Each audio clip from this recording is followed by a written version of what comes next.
Merit స్కాలర్షిప్లు, అత్యాధునిక వసతి సౌకర్యాలతో భోజనాలు, బంపర్ ఆఫర్లతో 50 కోర్సుల్లో సీట్లు గ్యారంటీ ప్రకటించింది మన కాంచీ యూనివర్సిటీ. ప్రముఖ కంపెనీల్లో ప్లేస్మెంట్ అవకాశాలు. ఇంకెందుకు ఆలస్యం? వెబ్సైట్ ని సందర్శించండి.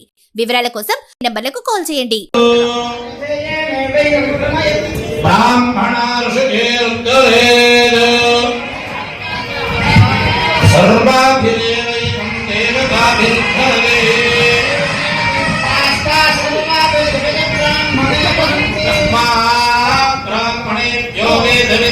వేద విద్యను అభ్యసించి సద్గతి పొందటమే పరమావధి అని రాష్ట్ర మాజీ చీఫ్ సెక్రటరీ ఎల్వి సుబ్రహ్మణ్యం అన్నారు.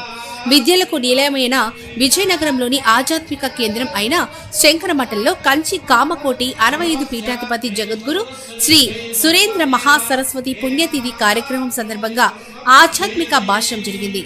బ్రాహ్మణ సేవా సంఘం ఆధ్వర్యంలో జరిగిన కార్యక్రమానికి ముఖ్య అతిథిగా విచ్చేసిన ఎల్వి సుబ్రహ్మణ్యం మాట్లాడుతూ తిరుపతి లడ్డు అంశాన్ని రాజకీయం చేయడం దారుణమన్నారు. తద్వారా తిరుమల పవిత్రతను దెబ్బతీయడమే అన్నారు.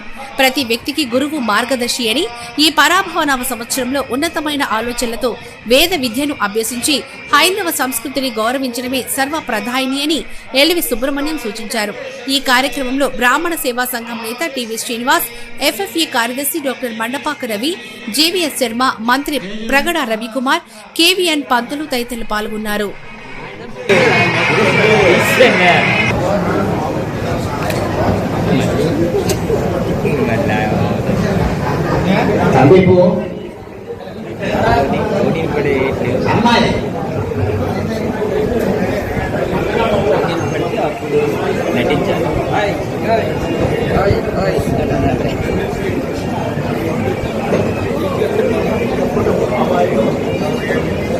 కొంచెం ఇలా జరగండి.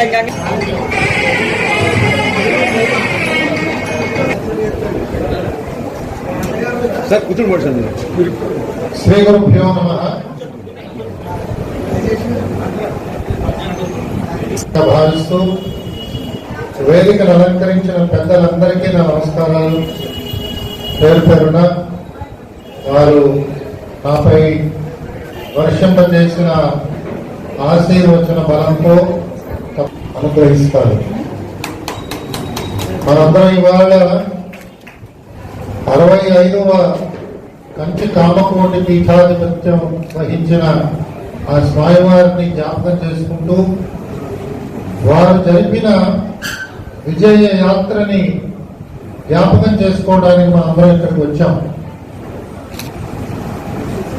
గురు పరంపర అన్నది మనందరికీ కూడా చాలా చాలా అనుభవపూర్వకంగా తెలిసిన విషయం.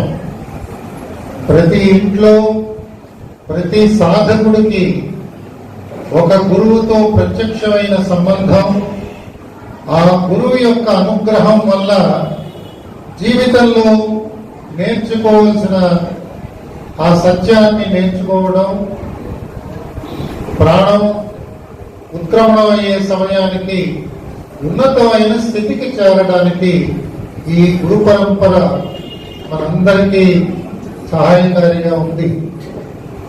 సనాతన ధర్మ వైభవంలో గురువుకి ఇచ్చిన స్థానం ఇతర ఏ విశ్వాసాల్లో కూడా లేదు. మనందరం కూడా దాన్ని బాగా జ్ఞాపకం చేసుకుంటాం. అలాంటి గురువు యొక్క అనుగ్రహం మనందరికీ తప్పకుండా ఈ పరాభవనామ సంవత్సరంలో లభించాలని మనందరం కూడా ప్రార్థిద్దాం. సర్వసామాన్యంగా మనకున్న సాంప్రదాయాల వెనకాల నిగూఢమైన ఒక అంతరార్థం ఉంటుంది. కొన్ని సందర్భాల్లో పెద్దలు, ఇందాక చంద్రశేఖర్ గారు చెప్పినట్టుగా, పెద్దలు వివరించినప్పుడు మనందరికీ వెంటనే కొన్ని విషయాలు గోచరం అవుతాయి. కొన్ని మనం నిదానంగా కూర్చుని నెమరు వేసుకుంటే కొన్ని విషయాలు అర్థమవుతాయి. ఇందాక వాహనంలో వస్తున్నప్పుడు మిత్రులతో పంచుకున్న విషయం మరొకసారి మీ అందరికీ చెప్పడానికి ప్రయత్నం చేస్తున్నాను. పరాభవనామ సంవత్సరం అంటే కలిపి చదివితే తెలుగు భాషలో మనందరికీ ఒక అర్థం వస్తుంది. అదే పదాన్ని కనుక విభజన చేసి పరా భవ అంటే మనందరం కూడా పరావిద్య అపరావిద్య అని చదువుతూ ఉంటాం. ఏదైతే ఉన్నతమైన విషయాలు ఉత్కృష్టమైన విషయాలని పరిచయం చేస్తుందో, ఉదాహరణకి వేద విద్య, అది పరావిద్య కింద మనందరం కూడా భావిస్తాం. అంటే ఈ లోకాన్ని నుంచి ఉత్తమమైన స్థితికి చేరడానికి పనికొచ్చే విద్య. ఈ సంవత్సరంలో అలాంటి ఉన్నతమైన ఆలోచనలు కలగడానికి, మనలో ఉద్భవించడానికి అనువైన కాలం కింద మన కాలజ్ఞుడు ఈ సంవత్సరానికి పరాభవనామ సంవత్సరాలు పేరు పెట్టారు.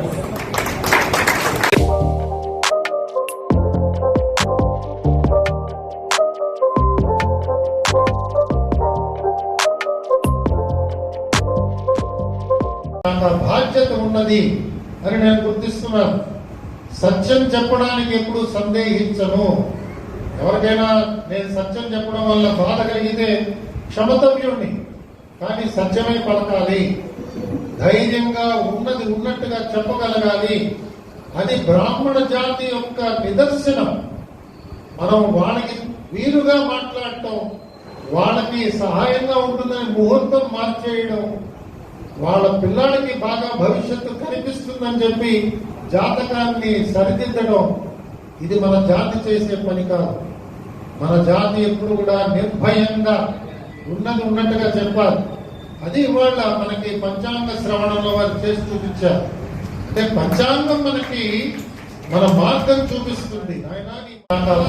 సులభంగా సమాజంలో ప్రేరణ లభిస్తున్న రోజు ఇవాళ.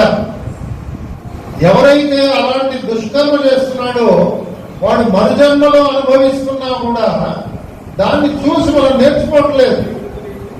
ఇలాంటి పరిస్థితిలో సృష్టికర్త ఇలా లాభం లేదు, ఎవడు పాపం చేస్తున్నాడు వాడు ఆ జన్మలోనే అనుభవించాలి అనే ఒక నిర్ణయం జరిగినట్టుగా సద్గురువులు శ్రీ శివానందమూర్తి గారు చెప్పారు. నాకు ఈ సృష్టిలో ఆయన కంటే మించిన ఎవరూ లేరు, ఆయనే నాకు ఆఖరి మాట. మీకు ఎవరికైనా అనుభవం ఉంటే అదృష్టవంతులు, లేకపోతే నేను చెప్పింది విని దయచేసి నేర్చుకోండి. శివానందమూర్తి గారు లాంటి యోగి గత 30 సంవత్సరాలు 40 సంవత్సరాలు ఈ దేశంలో ఎవరు లేరు. ఎవరికైనా ఓపుకుంటే నా దగ్గర రండి, నేను చెప్తాను ఏ విధంగా మార్చారు. కాబట్టి అలాంటి మహానుభావుడు చెప్పింది ఏమిటంటే ఇవాళ సృష్టికర్త ఈ శిక్షణా స్మృతిని మార్చాడు అని. ఇదంతా ఎందుకు చెప్తున్నానంటే ప్రత్యక్ష దైవమైన తిరుమల వెంకటేశ్వర స్వామి కొలువులో ఉండి చేయవలసిన బాధ్యతని మర్చిపోయి పొరపాటు కావచ్చు, గ్రహపాటు కావచ్చు, అలవాటు కావచ్చు, తప్పు జరిగినప్పుడు చెంపలు వేసుకుని నా వల్ల తప్పు అయిపోయింది మహానుభావ క్షమించు అని సాష్టాంగం ప్రణమిల్లి మనం అందరం కూడా క్షమాపణ వేడుకుంటే దేవదేవుడు మనల్ని క్షమిస్తాడు. అది కాకుండా వాయించి నా దగ్గర మైక్ ఉంది కదా నా ఇష్టం వచ్చినాడు మాట్లాడాలనుకోండి, నా తప్పుని నేను పెంచుకుంటున్నాను, నాకు లభించబోయే శిక్షణ ఇంకా పెరుగుతుంది. కాబట్టి వివేకవంతులుగా మనందరం జీవించాలి. స్వామివారికి సమాజంలో ఉన్న అందరూ కూడా ఉద్ధరింపబడాలనే వారికి ఆలోచన.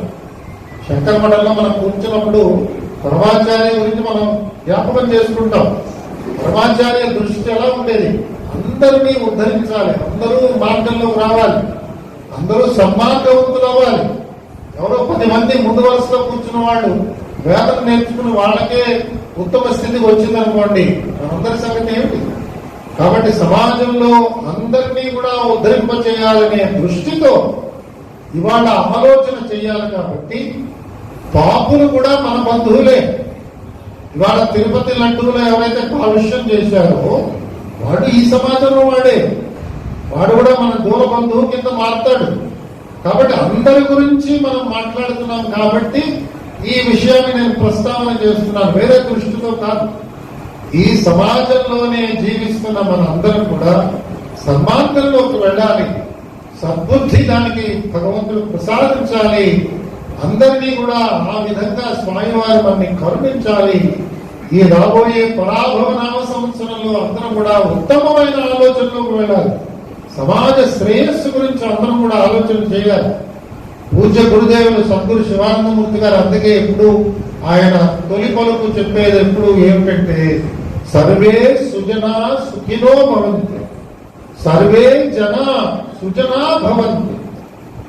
అందరూ మంచివాళ్ళు క్షేమంగా ఉండుగాక, అందరూ మంచివాళ్ళుగా మారుగాక. అందరూ మారాలి, మనందరం కూడా.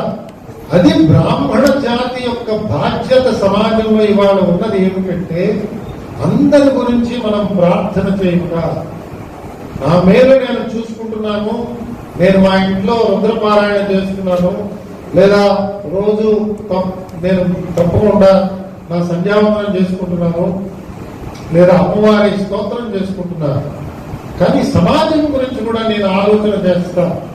అది మన పూర్వీకులు మనకి ఇచ్చిన బాధ్యత. నేను అనేక వినవలసిన వాళ్ళందరూ కూడా పొందుతారు. అధర్మ మార్గంలో పోతున్న వాళ్ళందరికీ పరాభవం తప్పదు. ఆ పరాభవం కొన్ని సందర్భాల్లో వారి జీవిత కాలంలో వస్తుంది. వాళ్ళు అదృష్టవంతులు. కనీసం క్షమాపణలు చెప్పుకుని నా వల్ల తప్పైపోయింది, నన్ను మన్నించండి, ఆంధ్రప్రదేశ్ ప్రజలారా భక్తులారా నన్ను మన్నించండి, నా వల్ల తప్పయింది అని చంపలేసుకుంటే వాడు ఉత్తమ గతిలోకి వెళ్ళిపోతారు. కొంతమంది చనిపోయిన తర్వాత పరాభవం చెందుతారు. వారి గురించి బయటపడతాయి విషయాలన్నీ కూడా. వాళ్ళకి ఇంకా ఆ అదృష్టం లేదు.